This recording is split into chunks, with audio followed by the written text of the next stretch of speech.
Black-eyed children are ghoulish creatures who have been trying to gain entrance to homes and vehicles since 1996. They usually appear at night, knocking on doors or windows and begging to be let inside. Unfortunately for the children, they are almost always rejected, since an aura of terror clings to them.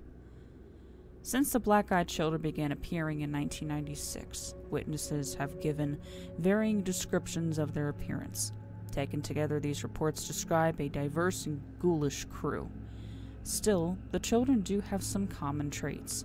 The children are usually pale, with light-colored hair. They generally wear modern clothes, though a few witnesses have reported them wearing old-fashioned or Mennonite clothes. They might wear sunglasses or grow long bangs to conceal their eyes.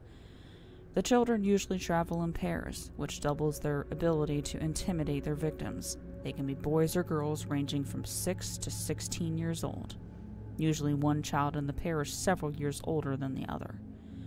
Of course, their eyes give them their nightmarish appearance. Before you see their eyes, you might mistake them for ordinary children. When you see their eyes, solid black, without distinction between pupil, iris, and whites, that mistake becomes impossible. A few witnesses have claimed that their eyes look like ragged holes, while others describe their eyes as shiny black bulbs. From military men to beloved house cats, every living thing that encounters the black-eyed children has the same reaction: terror. Clearly, the children radiate negative emotions like panic and dread, but their true personality is a little less clear.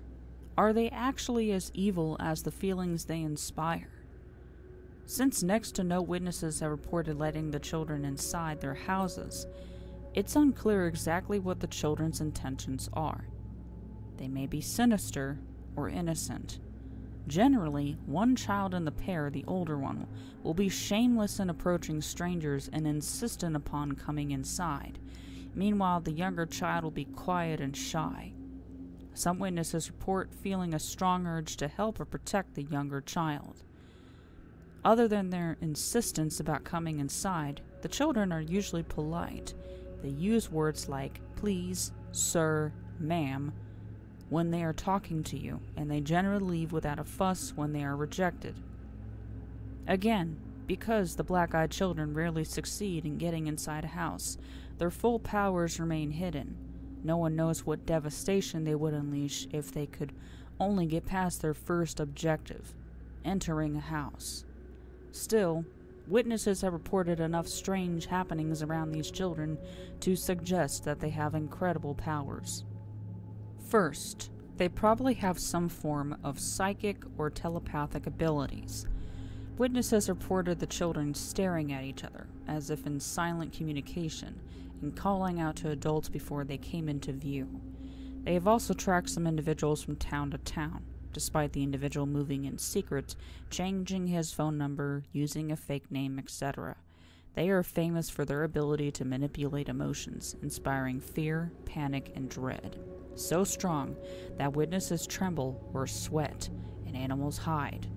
At the same time, they can also exercise a hypnotic pull on their victims, making them feel like they should open the door and let the children inside. Second, the children seem to have an electric or radioactive field around them. Flickering lights and power outages are common when the children pop up. One witness claimed that she let the children inside and has since suffered from nosebleeds and been diagnosed with advanced skin cancer, consistent with exposure to massive radiation. The children's ability to speak may be limited.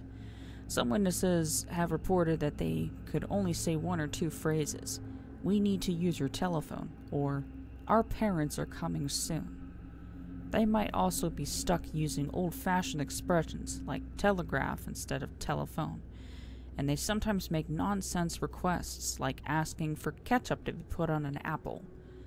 Other witnesses describe the children as intelligent and responsive. For example, if you tell them they can't come inside to use your telephone, they might ask to come inside to use the bathroom or warm up. Although the children have been active in broad daylight, they seem to prefer traveling late at night. Their activity surges around Halloween each year. The Black-Eyed Children first appeared in 1996 when Brian Bethel, a reporter in Abilene, Texas, published a story about them in a paranormal mailing list. The legend caught on and became an internet sensation. Reports of Black-Eyed Children began popping up all over paranormal and horror fiction forums, but all of the stories were published anonymously. None of them could be linked back to actual news or police reports. The emergence of new social media platforms like Reddit and Quora have fueled the growth of the children's legend, leading many people to believe in these nightmarish creatures, despite the lack of verifiable witnesses. To this day, paranormal internet forums remain the stronghold of the Black-Eyed Children's legend. However, their story has been picked up by a few larger media companies. MSN, The Daily Star, and Mirror have all picked up stories about the strange children. A crowd-funded horror film called Black-Eyed Kids has also been built on the back of this modern folktale.